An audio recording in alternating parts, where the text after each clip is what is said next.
Hi, we're live again this week. We're going to wait a couple minutes and then we'll get started. If you have a question and you've joined, feel free to write something in the comment box and let me know what you'd like to have answered, and I will do my best to answer it.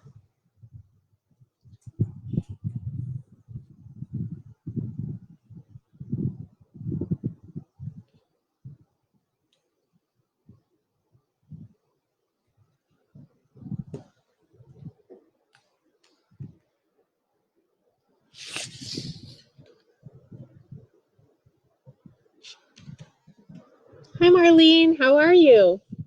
So good to see you. Well, virtually at least.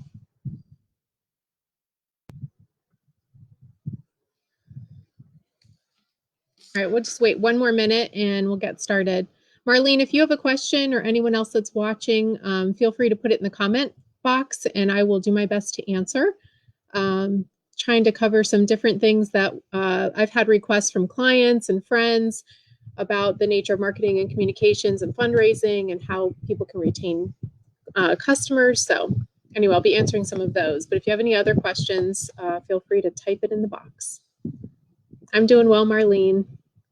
We're hunkered down in North Florida in the middle of nowhere. So trying to keep our social distancing to the greatest length that it can be right now.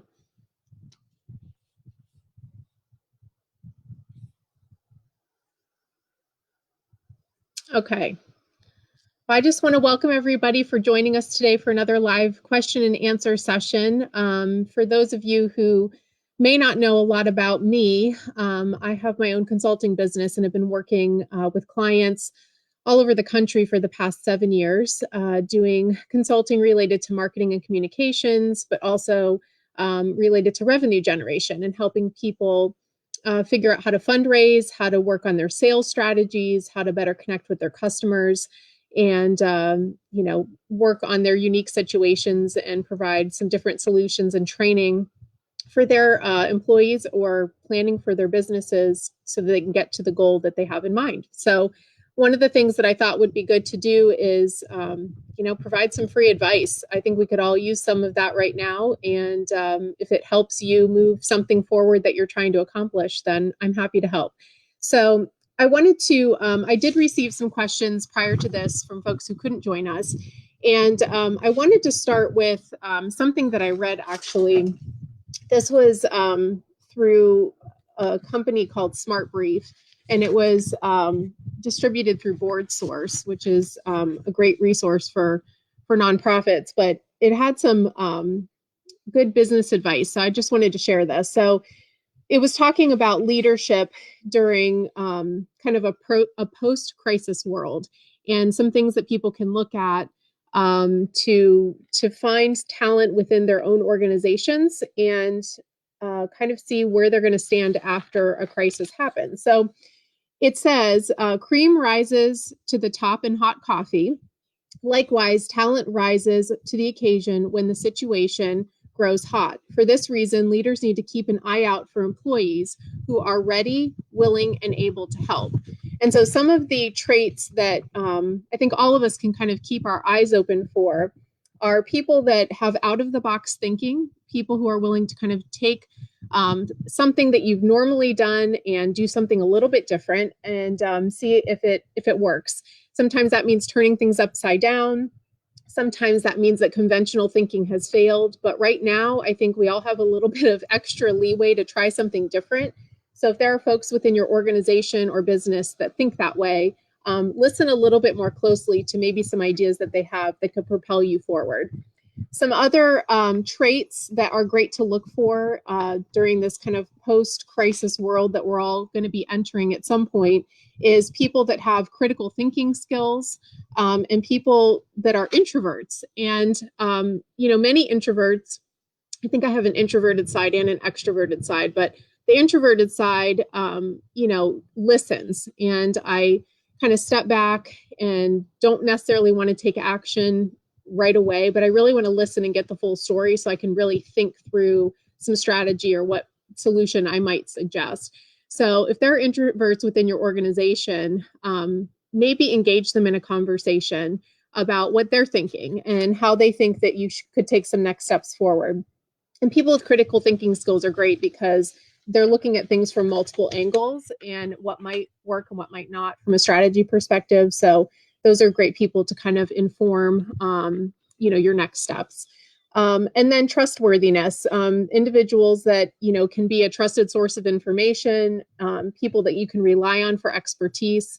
That's another trait that folks are recommending. So anyway, I thought I'd share that with you, if that's helpful as you kind of plan what happens next with your businesses and organizations. Let's see, I have a question over here. Let me answer this before I go to my next one. Hi, Allison. So Marlene says that she's on the board of a nonprofit and they had to cancel their big event. Are charities planning in-person events or just doing virtual things for the rest of 2020? So such a great question because I was going to talk about that a little bit. Many organizations are canceling their events right now. Many of them are rescheduling for some time in the fall of 2020, hoping that they can actually have them. But there are other organizations that are doing virtual events. And I guess here's what I'll say about that. There's an organization, I'm attending my first virtual gala tonight, and I'll let you guys know how it goes. But it's really kind of cool. It's an organization that's in Tampa, Florida. They are doing a virtual gala. They're going to be doing, I think, a Facebook Live presentation this evening. They have an online auction that they'll be launching, so people can bid on things online. And I think it's through Qtego, which is an awesome auction service if you guys haven't used that. And then in addition to that, they partnered with a local restaurant chain and a place that serves or delivers wine. And if you registered for the event, you could order wine through the wine store that's a local business. And you can also order like a fixed price menu option from the local restaurant. And the restaurant has it ready tonight to be picked up from customers who had ordered that so they can enjoy dinner in their own living room while they're watching the presentation. And the wine place is delivering the wine to folks who have pre-ordered it. I think it's awesome. It's something different. It's something unique. They're trying to make the best out of what they have. And so we'll see what happens. They also have a donor who's matching, I think, $20,000 to $25,000 in contributions that are made this evening. So I'll report back and let you know how it goes. But I think that virtual events, we have clients who have not necessarily launched a big event. They're in the earlier stages of their fundraising program. They're not ready to absorb large costs of putting on an event in many cases. And we are looking at helping them activate some virtual events for a couple reasons. One, it's low cost. Two, it's low risk. They can use those events to build their donor base, to engage with people online who maybe they wouldn't have access to before. And since most people are home in their living rooms and staying at home in order to stay safe, it's just a great time to try it. So I would recommend, if there are organizations who are considering virtual events, maybe do something small, maybe do kind of a cocktail and conversations and talk about your organization and do kind of a mini version of an event to see what kind of reaction you get and then build it from there. But I do think that we're all going to have to think a little bit differently about how we do our events and connect with people. Rescheduling, yeah, Marlene, you're right.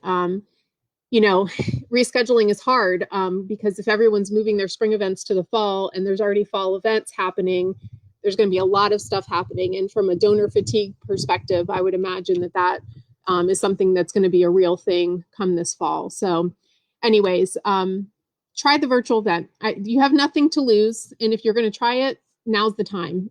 People are trending that way. So it seems like to be a good idea. Hi, Christy. Glad you're joining us. So Christy's saying, as organizations begin planning events again, public or private, they'll obviously have to plan around CDC guidelines. Do I think that it will be important to promote the guidelines, or do you think that the public will simply expect it? I think both. I think as a mom, as a business owner, I have to go into other client businesses and work with teams.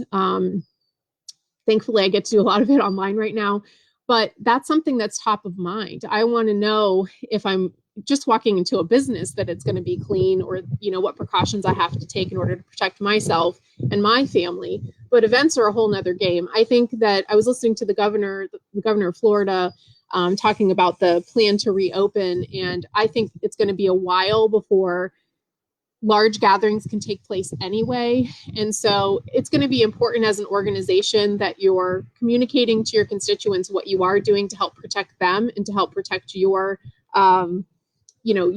staff in your organization, but also, what they can do to help. So I think it's both. I think they're going to expect it, but I think being proactive and talking about it is going to make people feel a little bit better and builds that trust that you have their best interest at heart. So I received another question about your current customers and potential customers, and how you can best engage with people, especially right now. It's hard to do face-to-face meetings, obviously, and so with the virtual element, how can you best connect with your potential customers and donors? This would apply to donors as well.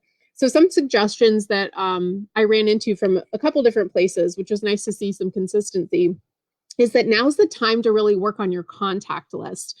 If you have been, waiting for the time to kind of shore up emails and contact information and get that all into some type of email system or database, now's the time to do it. I don't think that even with, some of the different public venues and areas around the country opening up, that, it's going to be a while before I think people are going to feel really good about going back to work full time and being in an office in many cases. So working on your contact list right now virtually, making sure that you have people's information is going to be really key. There are a lot of suggestions around increasing outreach. So I talked about, I think in our last Facebook Live session, about reaching out to people and checking in on them and making sure that they're okay, that they're safe.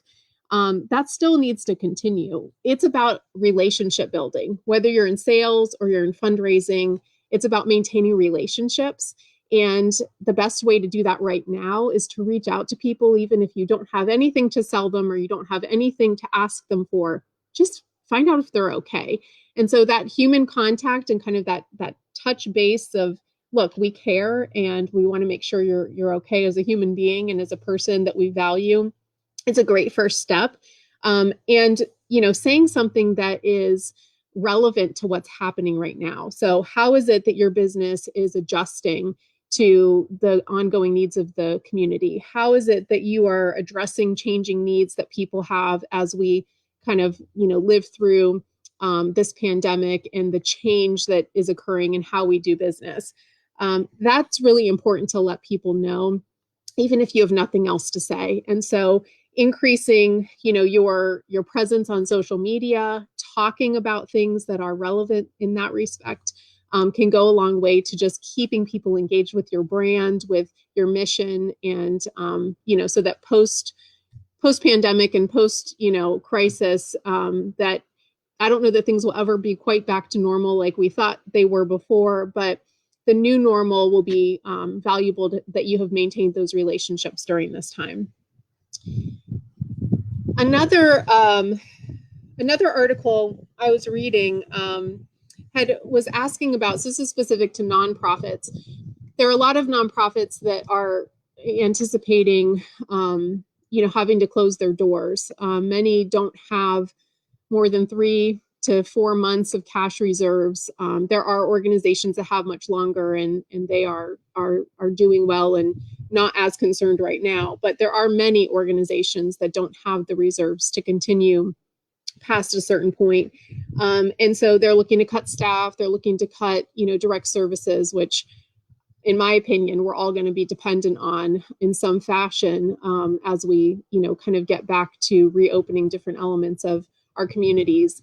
And so the article was really talking about making sure that you keep your fundraisers, that if you're going to cut staff and you're going to look at ways to reduce, the budget, that you really consider how you engage and keep your fundraising staff on board. If you think about it from a for-profit perspective in your sales team, they're your source of bringing in revenue and keeping in contact with your clients. And they're, it may be harder to do business right now, but they're also key in maintaining those relationships. The same goes for fundraisers. Those fundraisers are the ones who help build the relationships on behalf of your organization. So really thinking through what you can do to keep them on. Goals are probably going to change. How people are engaged is going to change, but really thinking about what the impact of reducing that staff looks like on the overall relationship management of your organization. So that's something to consider. Does anyone else have any questions before I go to talking a little bit about social media? All right, we'll keep them coming. If you have a question, type it in the comment box and I will do my best to answer it. So another question I received was talking about, with COVID-19 and all of us being home, how has posting on social media changed? Are there more relevant times where there's more activity with people that it makes sense to kind of change that? So there was actually a company called Sprout Social. Sorry. They just finished up a study. They looked at over 11,000 brands, and they I guess it was from January through April, and they were trying to assess, how those brands were impacted by social media posts, when people are looking at those posts, and what are the best times to post. So I'm going to share some not so secret information, but this is out there on the web if you guys want to access it. So on Facebook, there's, definitely trends changing as people are home. Many of them are doing virtual school with their kids. They're multitasking more than they ever have, that people are not looking at social media at the same times that they were pre-coronavirus. So on Facebook, your best chances for people to be looking at posts are Monday, Wednesday, and Friday between 10 a.m. and 11 a.m., with 11 a.m. kind of being the peak of the time that people are looking at posts. And then weekends and weekdays after 5 p.m. have typically been a good time to reach people. But right now, because people are working remotely and they're juggling a lot of things, after 5 p.m. is not necessarily the best time to be posting. So just kind of some information that might be helpful. I know a lot of us are all juggling, when do we post on social media? On Instagram, Mondays, Tuesdays, and Fridays at 11 a.m. and Tuesdays specifically at 2 p.m. tend to be good days where people are looking at Instagram, and there's kind of the highest volume of engagement. On Twitter, the best time has been between 7 a.m. and 9 a.m. on Fridays. So if you're on Twitter and you're posting, I'm not saying stop, but if you really want to kind of focus on engagement, maybe target those posts for Fridays between 7 and 9 a.m. to engage your audience a little bit more thoroughly. And then on LinkedIn, they suggested Wednesdays at 3 p.m., Thursdays between 9 and 10 a.m., and Fridays between 11 and 12 noon are the best times to be posting on LinkedIn right now. It also mentioned that, the work day. So a lot of times you could post around 7 o'clock in the morning and get, kind of that early engagement. People are on their way to work or looking at their phones as they're getting ready between 7 and 8 a.m. Now that's pushed back to 8 to 9 a.m. So people aren't starting their days as early because I'm sure they're juggling a million things in the morning.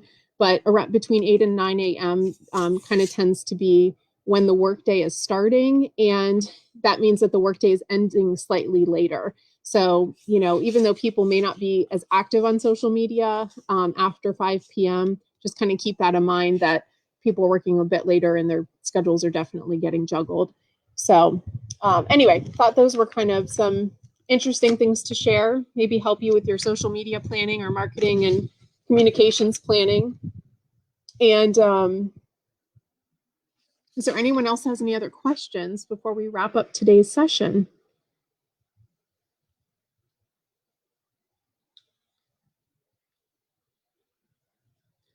I think that, if any of you need help with, marketing or communications, planning, content writing, we do that. But I'm happy to answer questions that people have. My goal is to help people be successful. So if I can do that by helping you and answering questions or pointing you in the right direction, I'm happy to do that, anytime. So you can message me on Facebook, find me on LinkedIn, and, ask away. Have some extra time on my hands to help with that kind of stuff. So if anyone else has questions that they haven't had answered, you can, leave a message for me, write it in the comment section. I'll be monitoring it and taking a look back. And we will schedule another session, a Q&A session next week. I think we're going to stick to Thursdays at 4 p.m.